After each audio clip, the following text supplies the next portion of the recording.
Programang ito ay rated SPG. Striktong patnubay at gabay ng magulang ang kailangan. Maaaring may masiselang tema, lengguwahe, karahasan, sexual, horror o droga na hindi angkop sa mga Piling yung phone mo! Magugulat si Lynette sa maririnig. I need your help, God. Ano sabi mo, Zoe?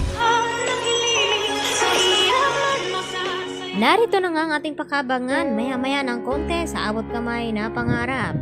Ikakagulat nga dito ni Lynette ang kanyang marinig mula dito kay Zoe. Tinatawag nga ni Lynette itong si Carlos at sinasabi na nagre-ring daw ang cellphone nito at dahil hindi nga narinig ni Carlos ang tawag dito ni Lynette, kaya nagpasya itong si Lynette na siya na lamang ang sasagot sa tawag dito ni Zoe. At dito nga na narinig ni Lynette na sinasabi niya na kailangan daw niya ng tulong, Daddy. At dito na tinanong ni Lynette itong si Zoe na kung bakit tinatawag niya si Carlos na Daddy. At hindi naman agad makasagot itong si Zoe at magdi-deny naman ito na kunwari narungkol daw siya. Akala niya itong si RJ daw ang kanyang natawagan, yun pala itong si Carlos Benitez. Maniniwala nga ba itong si Lynette sa deny dito ni Zoe na alam naman niya na sinungaling nga itong si Zoe. Samantala, dito naman na tila awang-awa itong si Annalyn sa nangyari dito kay Harry na nasugatan nga ito. At kanino nga ba mapupunta itong comfort ni Annalyn sa tatlo? Dahil tila nagdadrama din naman itong si Rega na masakit daw ang kanyang likod dahil sa ginawa nilang paghabol at pagtulong dito kay RJ na hanapin nga itong mga kidnappers. At syempre hindi naman nagpapatalo itong si Doc Lindon at sinasabi na masakit daw ang balikat nito. At tila nagtatawanan naman itong mga kaibigan dito ni Annalyn habang narinig niya ang mga sinasabi ng kanyang mga kaibigan na tatlo. Samantala hindi rin nagustuhan ni Moira na makita ang sugatan itong kanyang anak na si Zoe. Kaya galit na galit naman itong si Moira na gustong sugurin itong si Don Pepe.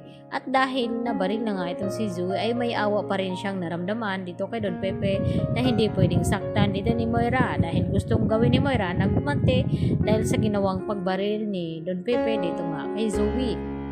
At dito na sinabi ni Zoe sa kanyang ina na hindi naman iyon sinasadya ng kanyang lolo Pepe dahil akala niya itong si Balahadja ang lumapit sa kanya. Subalit wala siyang kalamalam na ito na ngang si Zoe ang kanyang nabaril. At buti na lamang ay hindi naman matindi ang tama ni Zoe dahil daplis lang naman at sa balikat lamang ito tumama. Subalit ay hindi nga agad na ipagamot dito ni Zoe dahil sa takot na baka mabisto ito na may kinalaman sa pagkawala dito ni Don Pepe. Kaya mas ninais na lamang ni Zoe na tiisin ang sakit at isa lamang kanyang naisip na pwede nga makatulong sa kanya itong kanyang tunay na ama na si Doc Carlos dahil alam niya na hindi nga siya pababayaan ito. Subalit sa kasamaang palad ay ang nakasagot nga sa kanyang tawag ay walang iba kundi itong si Lynette, kaya mas lalong matindi itong komplikasyon dahil ngayon nga ay narinig ni Lynette na tinatawag na daddy ni Zoe itong si Carlos.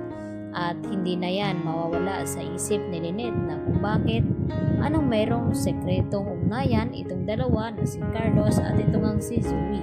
Kaya agad naman na ipapaalam ni Lynette dito kay RJ ang kanyang mga nalaman at kung nasaan na itong si Zoe dahil mukhang nag-alala nga ito at dahil humihingi nga ito ng tulong. Baka kung ano na naman ang mga pagsisinungaling na gawin ni Zoe nang sa ganon ay paniwalaan siya dito ni RJ at dito nga ni Giselle at ito nga si Lynette dahil nadulas nga ito.